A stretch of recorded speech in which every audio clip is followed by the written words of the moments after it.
One gunshot wound to the head. That's what police say killed 17-year-old Bryan Levine of Oceanside. While police are estimating the time of death at around 3:30 in the morning, the teenager's body was not discovered in Hicksville's Libby Park until around 7 o'clock in the morning by a woman walking her dog. I didn't even notice him. The dog didn't see him until we were right next to him. And then I noticed him, and he looked pretty bad. First I thought he was drunk. Then I saw the blood all over the place, and then I came back and called 911. Kids have been hanging out in this park for years. It's well known to area residents and police as a place where kids gather and drink beer.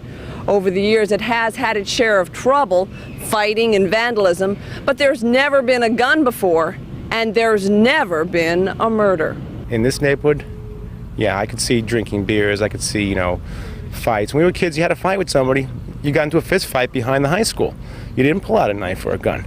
You met the kid after dark in the park and you pounded each other's heads with your fists. There's been little skirmishes that the kids hang up there, they play their music loud, the cops are called and they go away. Bryan Levine was known in this quiet neighborhood. He used to live near here. He went to elementary school with many of the kids, but he moved away a couple of years ago.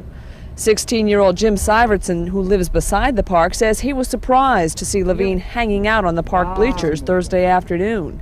His 14-year-old sister Christine, who knew Levine from elementary school, spent several hours with him last night in her backyard. When did he leave? Around 12:30.